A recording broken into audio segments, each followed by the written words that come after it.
Okay, let's talk about passing tones. As you can hear, I'm still sick. My voice is very low, but that's okay. I think I feel better than I sound. I think my voice is just screwed up. So let's press on and talk about counterpoint. Okay, so passing tones.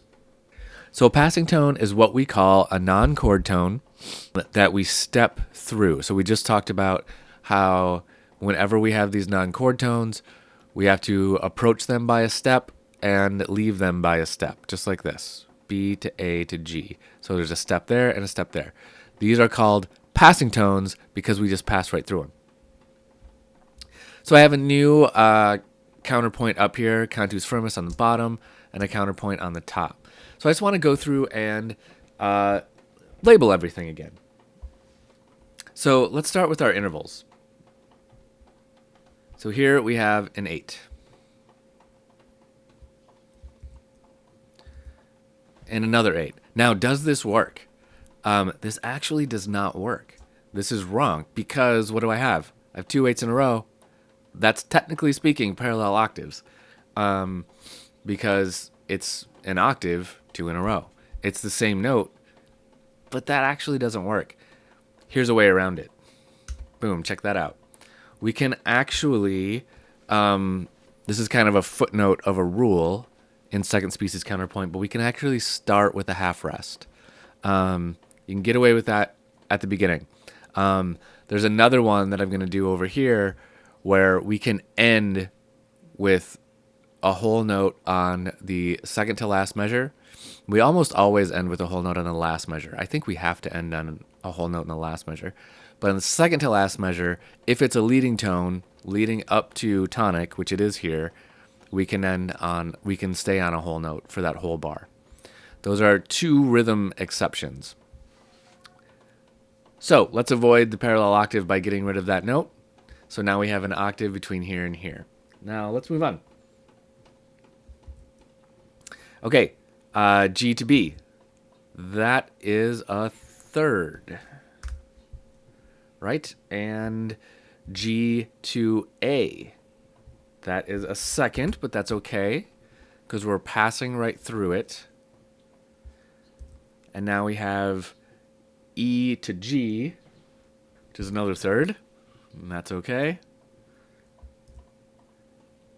And E to B, which is a fifth, which is okay by itself. No harm there. Now, one thing I want to do, and this is something that you'll do if you're doing a full analysis of a counterpoint against a cantus firmus, is we can label our passing tones. So what we're going to do here, I'm going to label this PT. That is a passing tone, and it's allowed for 2 reasons, because it's stepped in and stepped out, and the other reason is because it's on the unaccented part of the measure. That's why it's allowed. We could also go a step further and label these notes like this.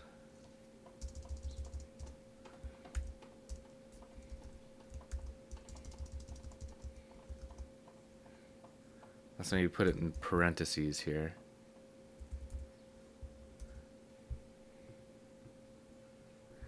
Okay, PDR, preparation, dissonance, resolution.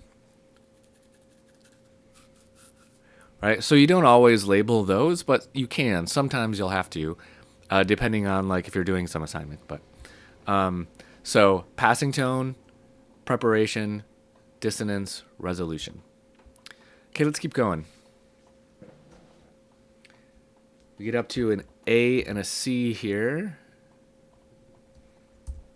So that's going to be a third. And an A and a D. That's going to be a fourth. A no-no in first species counterpoint, but totally okay in this case because it's passing tone. Let's label our next bar, and then we'll go back and do this stuff. So we have a G and an E. So we have a 6. And then we have a G and a G, so we have an octave. Okay, let's go back and deal with this D. So this is going to be a passing tone, so let's label that as such. I wish I could get rid of that little arrow thing. I don't know where that comes from. That's a MuseScore thing, but let's ignore it for now. And then let's do this again. It's copying and pasting.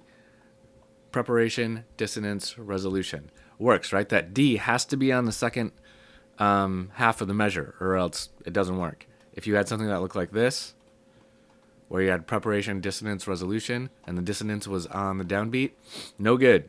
Can't do it. So PDR. All right. Let's keep going. Let's just finish this out real quick. So we have F and an A. Oops. Grab one of these to copy. So that's a third.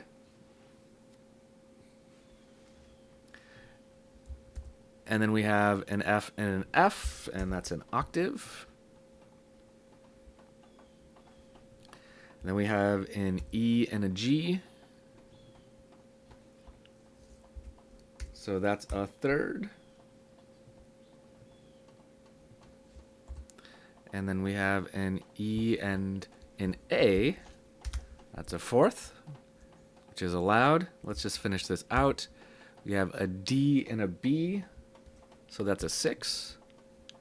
And then we have our octave that we want to end on, right? We still want to end on an octave or a unison. So the only other dissonance here, that is. So here's another dissonance. So we need to deal with that.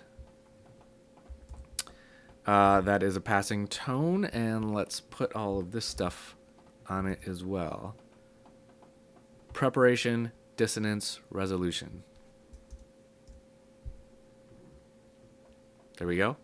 Okay. So that's how our passing tones work. I think we've nailed that home now.